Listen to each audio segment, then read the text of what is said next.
Testing, hot outbound call. 1, 2, 3, 4. You want to hear? Are you ready? Make the approach. Plant your feet firmly in the ground. Head down. Eyes on the ball. Relax. That's it. Get your left arm straight. Your right arm straight. Relax. Lower your right shoulder. Go! The Honeymooners Podcast, the only podcast that is all about the greatest show of all time. With the stars, Joe Conti and Louis Fatts.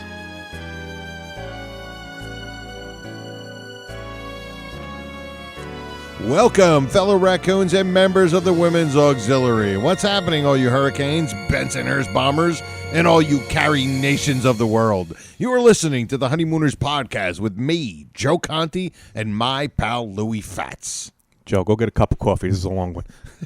What, boss? What then? Oh, never mind about that. Mr. Gordon has informed me that you are the best pool player in the bus company. I'd like you to help me. Me help you?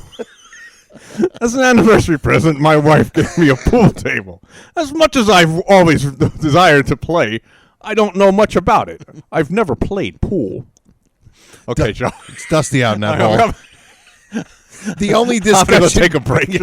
You're on the air. The only discussion-based podcast all about the greatest show of all time. We record in the Non-Productive Studios at 328 Chauncey Street in Brooklyn, USA. Subscribe to the show wherever you get your podcasts, and if you're on iTunes, give us a 5-star rating and leave a positive review. Our home base is the Non-Productive website. That's non-productive.com/honeymooners. And don't forget to like our Honeymooners Podcast Facebook page. Sure. And follow us on Twitter. And if you want to leave a voicemail, you can call 240-442-2635. And don't forget to email us at bangzoom1956@gmail. And what's happening, Lou? Joe, number 59. Yes, number 59. Come on, 159. Yes. Jack Ham. Oh, another member of the Steel Curtain. Yeah, absolutely. So I can get Jack That's Ham. all you got, Jack Ham? Yeah. I could give you Kyle Clifton from the Jets. But Yeah, that would be, slipped my mind. Right, of course it did. And every other person that's ever watched football, it slipped their mind too. Jack Ham. Yes, number 59. And we got today is going to be a lot of addresses and voicemails. Oh, yeah. How about that? Is that a good way of describing this? Perfect way to describe it. Addresses and voicemails. But first, before we get started, I don't know where my voice just jumped to the stratosphere. First, we were doing Mr. Carson. Yes. Well, skip the details. Get right to the point. We want to, first of all, thank our great sponsor, Silk City Hot Sauce. Our pal, Jeff Kingfish Levinsky, with his great hot sauce. It's silkcityhotsauce.com. You go there, get yourself some great homemade hot sauces. Can't hurt you. And what you do is you go to the checkout counter and you go to the coupon code and you put RX in the coupon code, and that gets you 15% off your order. It lets them know that you ordered it because of us, and you also get a free bottle of cherry sriracha. Great stuff. Like their great Chipotle, which is my favorite. And mine loses the Badass Jew. The Badass Jew, exactly. Make my Bloody Miriams with that. Bloody Miriams. All right. Well, listen, we want to get right into it because, first of all, we have to say that it was either last week or the week before. Yeah. We listened to a voicemail, and we listened to this person's voicemail who said they just got into the show, and they binged all 55 episodes in 2 weeks. 2 weeks, yeah. So we made some jokes about it, like another mental patient must be a nut, all that kind of stuff. And one thing that we didn't realize, or we heard it and it just didn't pick up, click. If we're not mistaken, he's 22 years old. 22 years old. I think we both heard it and maybe thought he said he's been listening for 20 years, but no. That's what I thought. He's a 22-year-old kid. Wow, great. Who loves this show, loves the show, first of all, and then binged 55 episodes of this idiotic program. And we just, a 22 years old. This person was born in 1999. God. Well, the future looks bright. Yes, I could say. sometimes. There's certain people that make the future look bright. And I forgot his name, but obviously. The honeymooners will save the world. Yes, we will save the world, folks. So that was our first thing. Yeah. Okay, we want to say I forgot his name. I feel Was that Anthony? Anthony It might have been I think it was Anthony. Anthony. Yes, Yeah, I think it yeah. was either Anthony. Anthony, Yes. yeah. I think it was. Yep, our young 22-year-old who's a big fan of this show and the greatest show of all time. We thank you, and we just wanted to mention that. Okay, we have 2 voicemails. Okay, first is a great voicemail. It's about 2 minutes, but it's a great story, and there's not. I don't have to do anything except just play. Cue it up. Hey, to you 2 full-grown nuts, just want to let you know I discovered by pure accident your podcast just about a week or so ago, and I got to tell you, it's getting me through some very long hours at work. So I really, really appreciate it, but I just wanted to give you a quick story. I went to school in Arizona. I'm from New York, but I went to school in Arizona 20-plus years ago, and the local TV station was running the Honeymooners, and what they did was they ran a contest. So in the beginning of the show, they would ask a question, they'd give the phone number, first caller who wins tickets to the movies. The next day, they would do the same thing again, tickets for dinner for 2.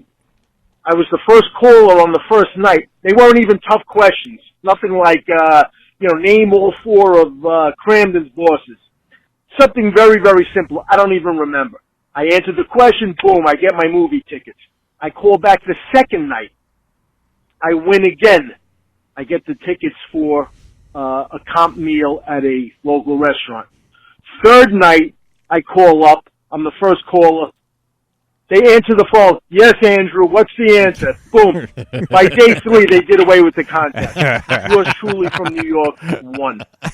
So I just wanted to share that. Guys, keep up the good work. It's hilarious. Another side note, you were talking about Carlos the other night, and I've been looking up a lot of these old actors. So here's the irony. As a Jew, Mr. Monacotti, his name is Louis Soren. He's an old Jewish actor. And lastly, which I had no idea, Carlos Sanchez is Charles Corbin. He's a Hungarian Jew. Go figure. 2 ethnic people playing other ethnic people. You got to love it. Thanks, guys. Great email. Thank you, Great Andrew. voicemail. Great voicemail and great story. Yes. And also, you know what? Great little insight from somebody to say, hey, you know what? You got ethnic people playing other ethnic people. Yeah. You know, where back then the big thing was you would have just white people playing all different, Native Americans and all that kind of stuff. And this is cool. Charlie Chan. You got a Jew playing an Italian and you got another Jew playing. I mean, it's just great. There's nothing. I like that. And the fact that he kind of brought that up, it's great. And great story, Andrew. A New Yorker who's, he's out there like a schnook in Arizona. Like a schnook. He's eating, pasta with ketchup or however it was. Ramen noodles with ketchup. But thank you. Thank you, Andrew. Great voicemail. These are the kind of voicemails we love. Yep. Now, Louis does not know. I have not played this voicemail to Louis. No. I'll just say it was a repeat from somebody we asked if he could. Should I explain to the listeners? I think you could. Right. This one is from Mike. Mark? Yes. Mark in Jersey. Mm-hmm. I think he's in Jersey. Dumont, right? yeah. Dumont, yeah. Up in Bergen County. And he's the one that said that his wife is the granddaughter of Michael O'Dowd. Michael O'Dowd, who is... Get a load of fatso there. Get a fatso over there. Iconic, who was the iconic character without a name. Without a name. Iconic line with no name, nothing. The man was on the waterfront and a ton of other places. Yeah. So he tells us that.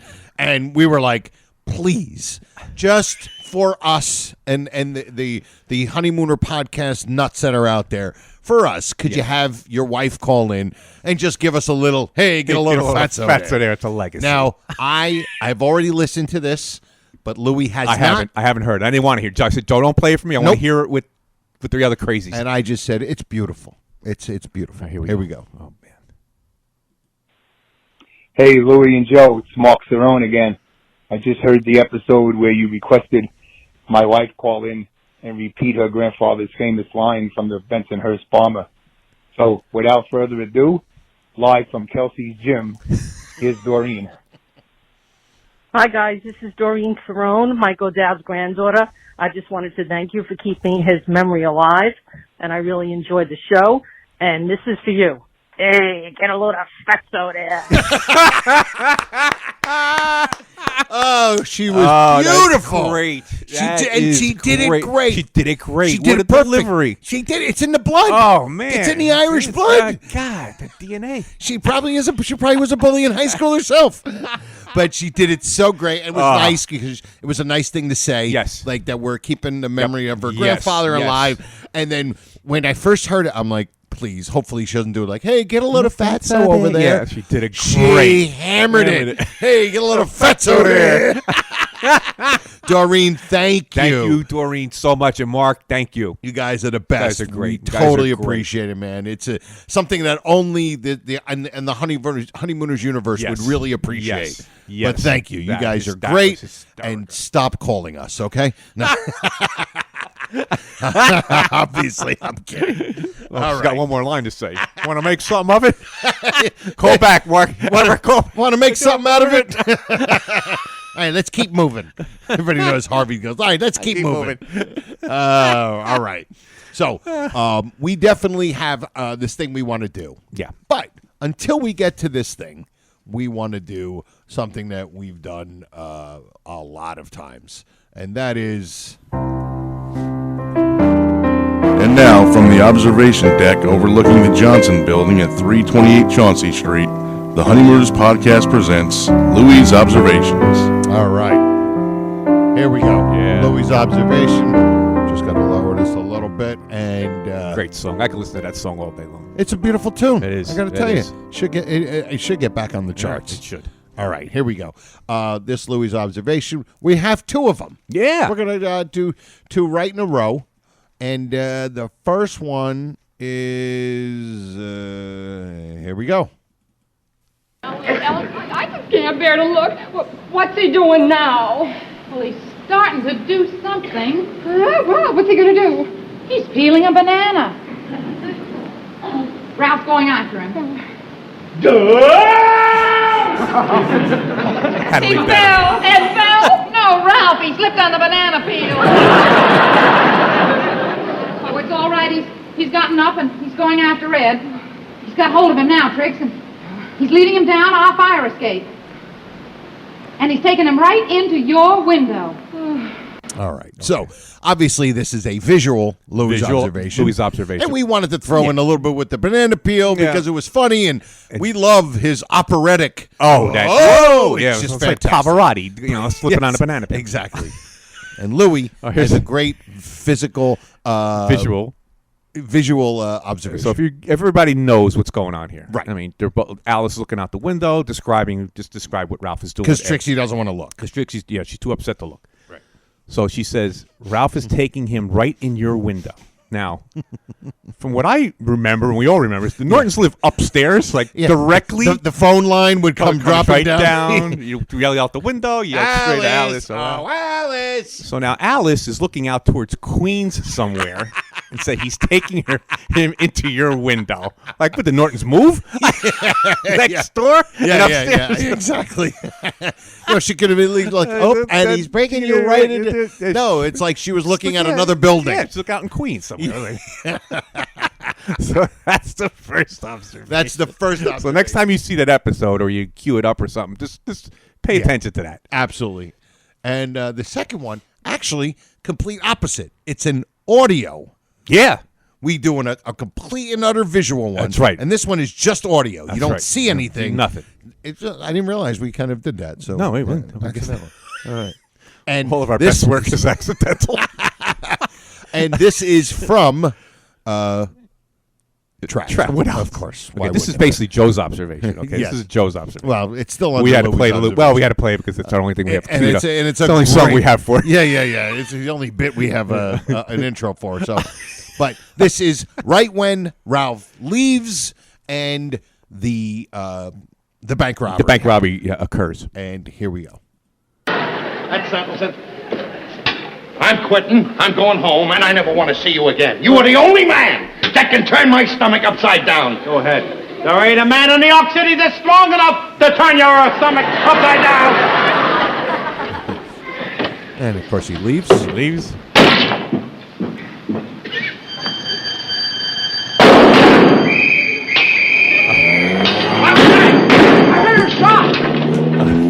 what's it all about? Oh, it sounds like a burglar alarm or something. Okay. You want to take it? Show it your I can't even listen to it without laughing now. All right, so yeah, this is Joe. You hear Louis. I mean, you hear Ralph, and all of a sudden you hear an alarm. Yeah. Then you hear boom, boom, boom, and then you hear, I don't know, some sort of judge for a volleyball. Somebody blows a whistle.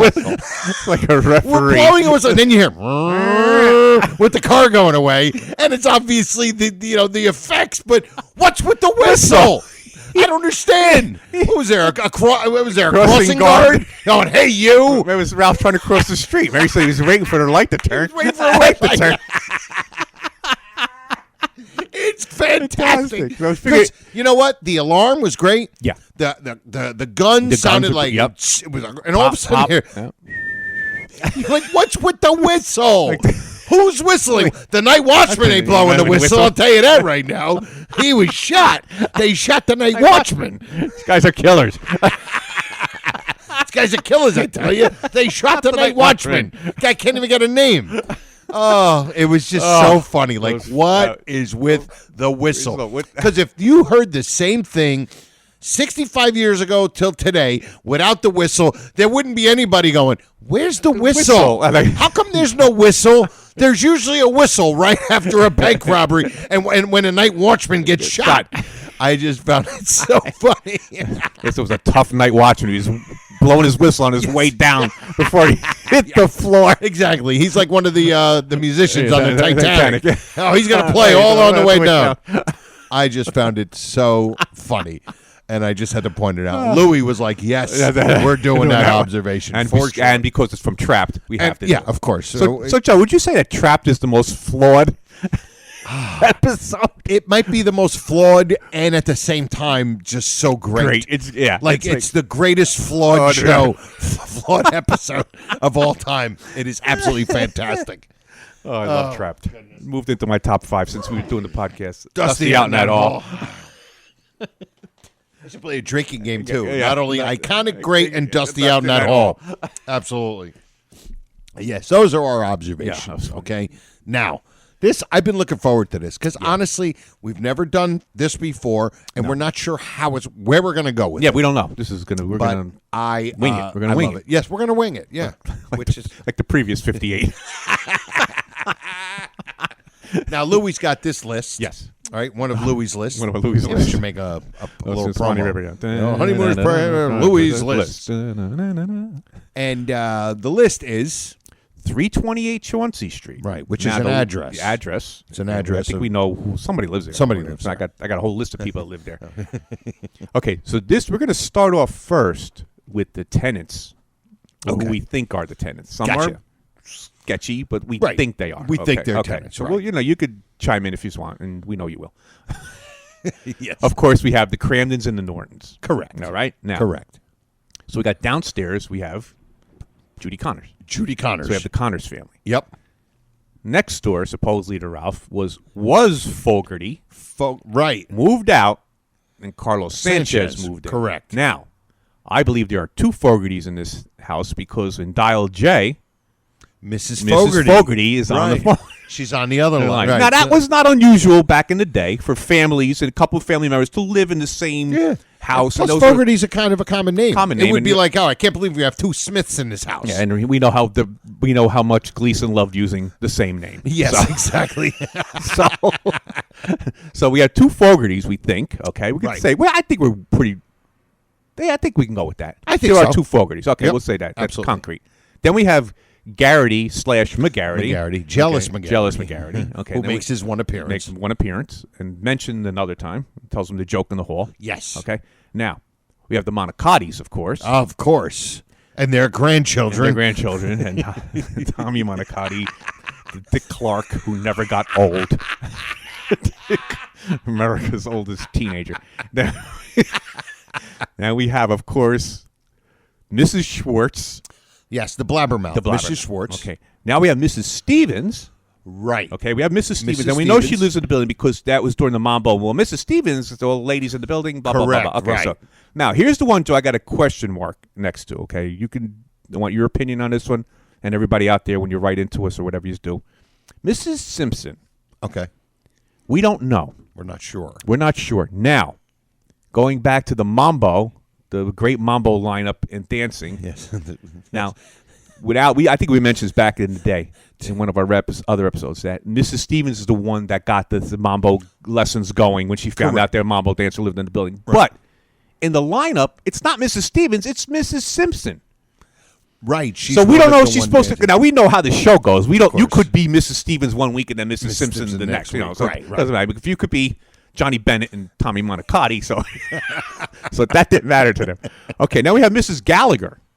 Got to believe she lives in the building. Remember with her cat? Yes. Okay, Mrs. What's Gallagher. Mrs. Gallagher? What's your cat doing in my apartment? Right. All right, that's got to Mrs. be. Yeah. That's a great point. Right. Absolutely. Now we have the Bennetts. Correct. Okay. Now, here's one. Mrs. Halford. Now, remember when Eddie Hanley's putting the aerial up for Mrs. Now, when I originally heard this, I thought you said Mrs. Halpern. That's what I thought it was. We all thought it was Halpern, Right. but I'm thinking he's saying Halford, and it's the way he said it, because here's the deal.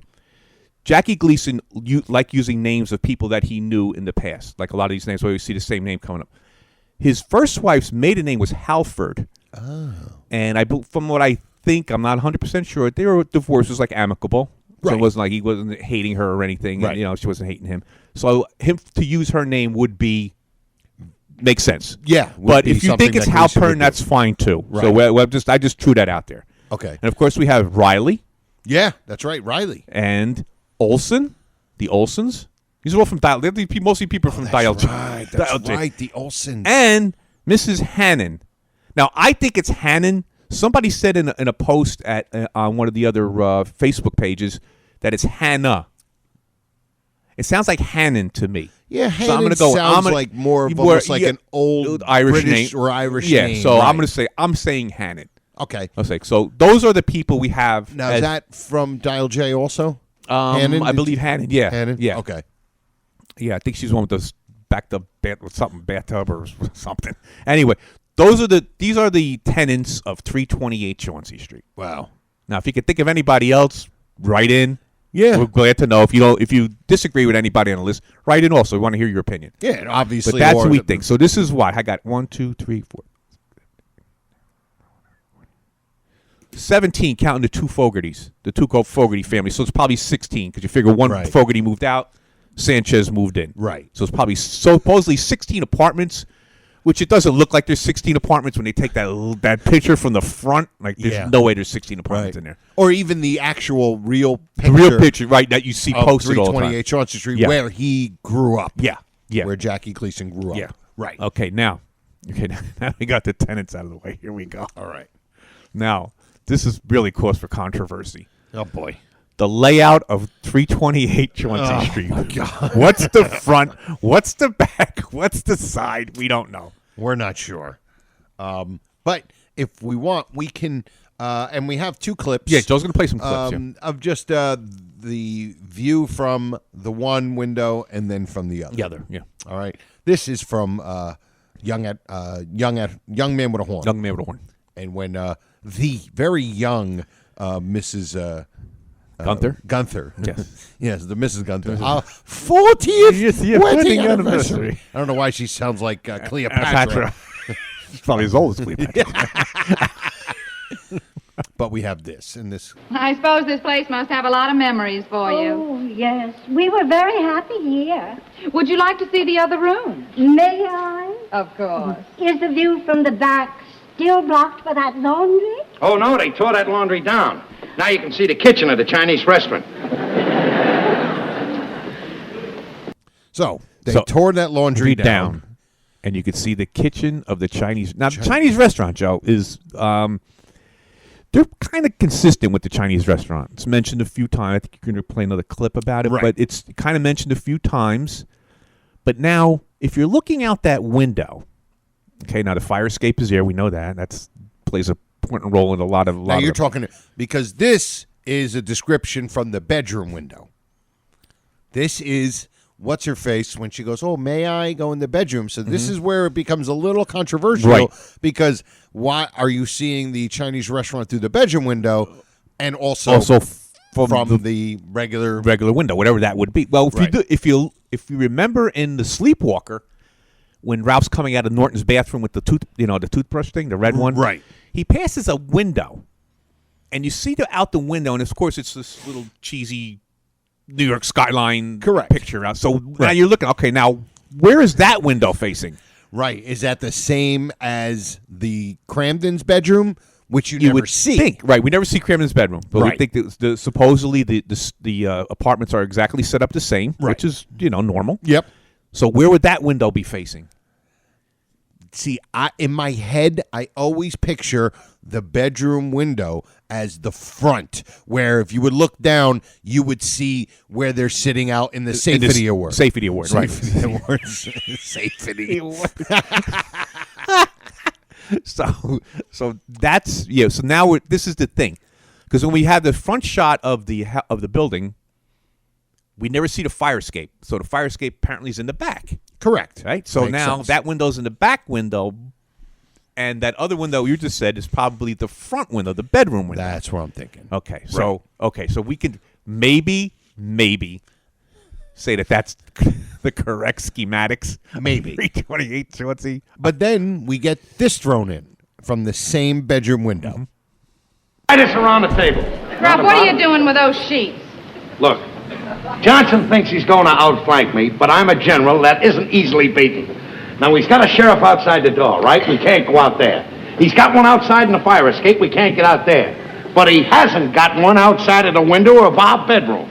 So all we have to do is throw this out the bedroom window, slide down, climb over the fence into Freitag the delicatessen's yard, go into the back way of Freitag's, get all the food we want, climb back over the fence, up the sheets, and into the house, and we got everything they eat. Ralph, that sounds very dangerous. It's a chance I gotta take. All right, Norton, slip down this sheet out. Great line, obviously. Had to leave that in. Right, I had to leave that in. But yeah, so now what do you think, Joe? Where's this window going? I don't know. It's like a Twilight Zone window, entering the. You're just trying to figure out because then with like the what is it? The one? Oh, I have the one with on stage. Yeah. When he goes, look out there, Rachel. You can have all of this. Can all be yours. Yeah. And then, of course, Norton laughs. And he says this. Look out there, Rachel. Say yes, and all that is yours.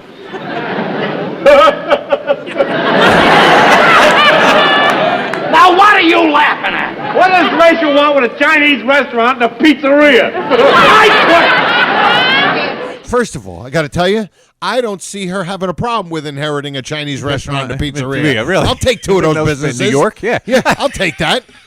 I don't know what the rent will be, but yeah.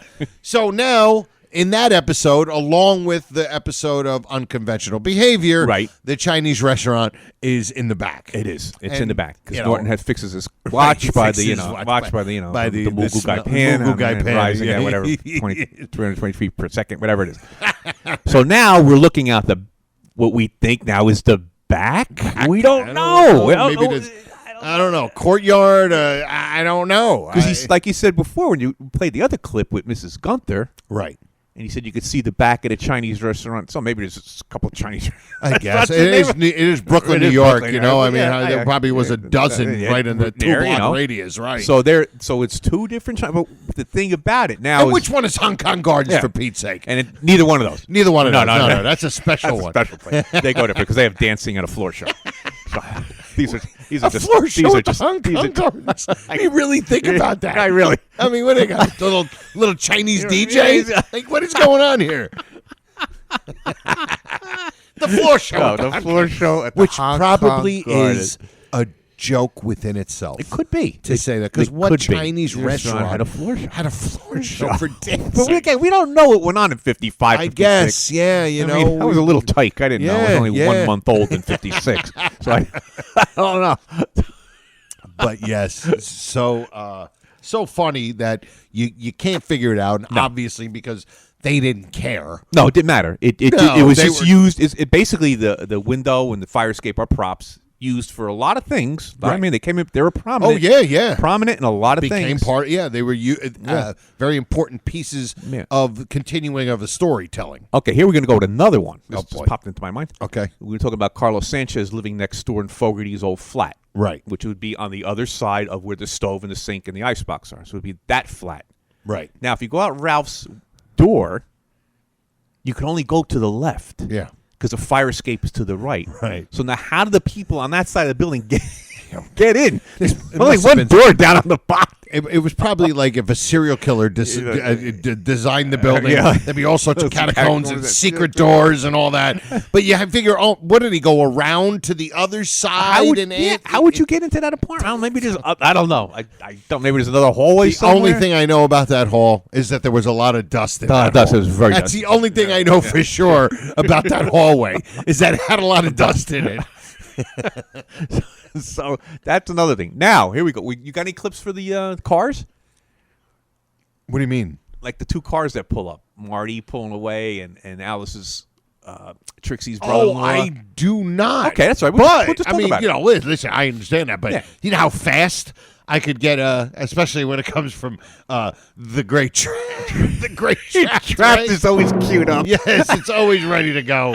I mean, and what is it when they first? When he's looking out the window. Hey. Right. When you hear the siren, the great scene with the sirens. Yes. The siren.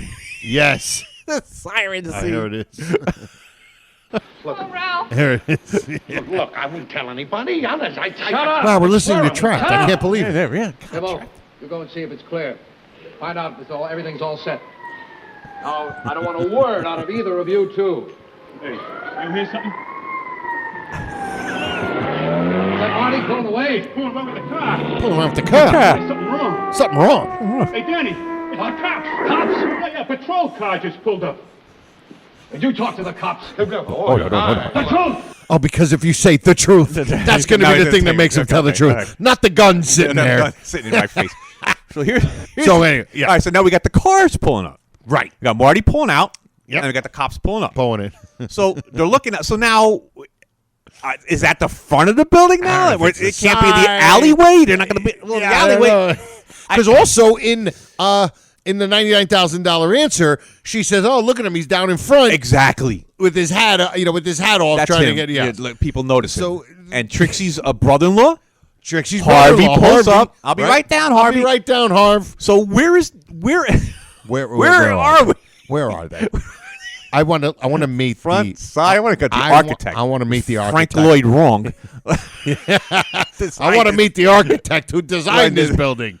I mean, it's like one of those buildings that have there's supposedly there are these buildings that have all different stairs, and you're You going go up up. one, and then all of a sudden you're going down. Yeah. So that's probably what. Right, they I mean, did it's there. obviously it's a tenement. So number two, with a tenement, you have no side windows. It's only front and back. Is that how it works? Well, it's a tenement because it's smack up against the building next door to it. Oh yeah, that's right. There are no windows. Yeah, there's no windows on to the next. Yeah. I mean, they had dumbbell design. Know what a dumbbell design is? No. They had like a chute in between buildings by windows just for air circulation. Oh. Which could be, but if it was, you would see the building that's right next to you. Oh, that's it. That's Right, it. yeah. So basically, this is what it is.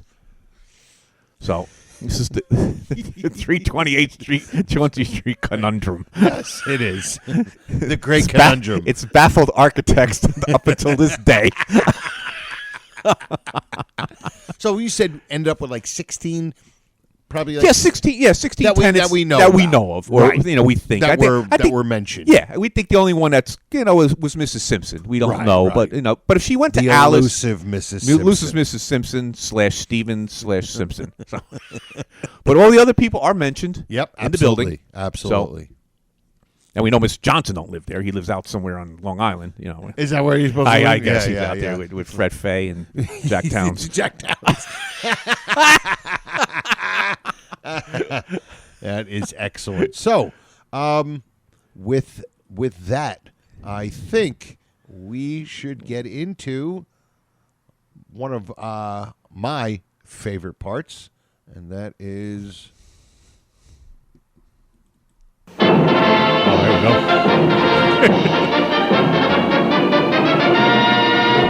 And now, Tom, who is our first guest, please? Sir, our first guest, ready to leap the first hurdle on his way to the $99,000 answer, is our courier from Parsippany, New Jersey, Joe Conti. Go get him, Joe. All righty. Okay, ready, Joe? Yes. Okay. What do we got today? We have a question. It's a question. It's a question, yeah. Okay. Question. It's one of your favorite topics. Am I going to win dinner for two? Dinner for two in Arizona. Yeah, in Arizona. Yeah, in Arizona. All right. It's better be a good restaurant. I travel all the way to Arizona for a free meal. Okay, like this question has been prepared by Professor Walter Newman. Walter Newman. Yes. Yep. Here we go. He loves doing this. Okay, now, your favorite topic, Joe. My favorite topic. The top pan, dress pan drawer. Oh, okay. What does Ralph pull out of the drawer in The Sleepwalker? Got it. Go. Tax. There you go. Nice. He pulls tax, and instead of just giving her the bag of tax, he pours them out into her hand. I was thinking about when I was thinking about this. Was thinking about the top hand, dress pan drawer, right? And the things that are in it, and the most ridiculous thing. This is what made me think of it because I think this is like one of the most ridiculous things that's in the top hand, dress pan drawer. You think this is the most ridiculous one? I think this and the ice pick to me are the ice pick for the headache. For headache. Oh yeah. Now, first of all, who has a bag of tacks? What do they need them for? What does he have, a bulletin board that he's putting things up? Yeah, That's exactly. nothing. Yeah, I know. What do you need a bag You're not an FBI profiler. Yeah, really. Right? Maps on your walls. Yeah, like, you know, trying to find a serial killer. Like really pin up people like the mafia family. Yes. With the capo de tutti capi on top and all, Yes. all the lieutenants and soldiers. Exactly. You're not pinning anything. I know. What do you doing have with this tax bag on of there? tax? I know. You should have just gave it to Richard Putter. We should do. Have we thought of doing? We did think of that. We were have a list of. We were in the process of. Okay, that's for a show. Show in the future. Things in the top pan, dress pan drawer. Okay, that's just fun in itself. I mean that would be just fantastic. Yeah, he pours out the tax and like keeps the bag. Like and then maybe wanted to put the ice pick in the bag. Right, and put it back in there. Yeah, and then of course that led to him stepping on one of the tacks. Yeah, and of course Alice takes it out and he's still in pain. Like okay, yeah, takes it out. Get it out. Get it out. Yeah, we all noticed that. We all noticed that. Wow. Listen, this has been great. I think this was a lot of fun. I love the voicemails. Oh my goodness, we are we're at 37 minutes. Wow. Okay, we are killing it today. This, like the first voicemail, it just blew right by. Joe, I think you should end the show with the voicemail again. Oh, I have no problem. It's classic. It is absolutely awesome. And should we end? Should I just play it again and then we'll end the show? Yeah. Okay.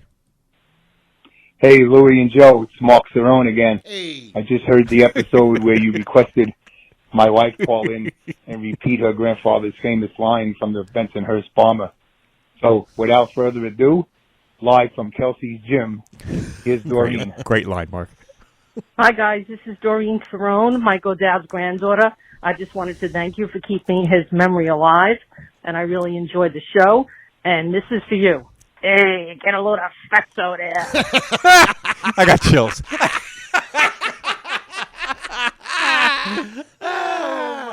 Thank you, Mark Cerrone and Doreen. your lovely wife, Doreen. Thank you for that voicemail. And also thank you for Andrew for your voicemail. And last week, the youngster, I think it's Anthony, the 22-year-old thing. Keep those voicemails coming. Yeah. We have no problem. We love the voicemails, as you can see. As you can see, we had a great one. Who else can we thank? We can thank Silk City Hot Sauce, Jeff Kingfish Shelvinsky. Thank them for being our sponsor. Don't forget, go to SilkCityHotSauce.com and then when you purchase your stuff, put RX in the coupon code and get yourself 15% off and a free bottle of cherry sriracha. And who else can we thank?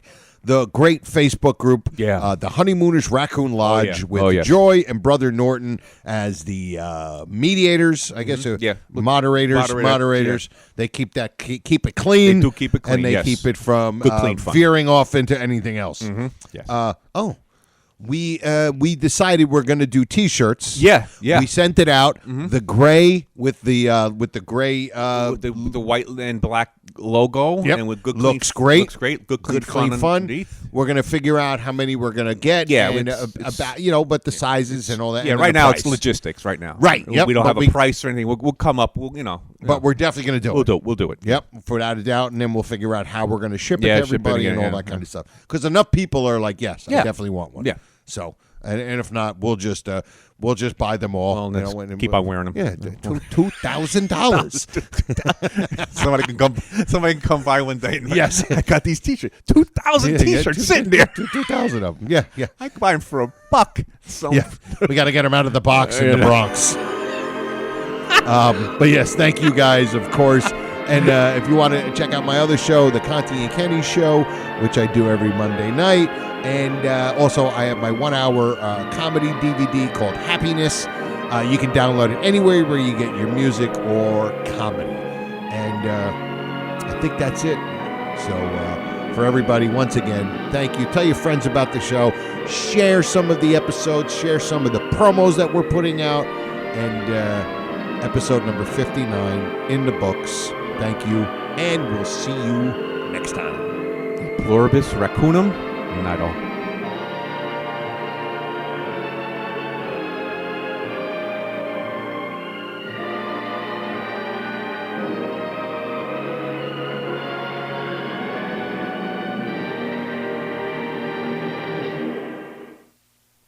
Good night. Good Thank night. you. Good night. We'll have to do this again real soon. How about tomorrow night? This has been a non-productive media presentation. Executive producer, Frank Hablawi.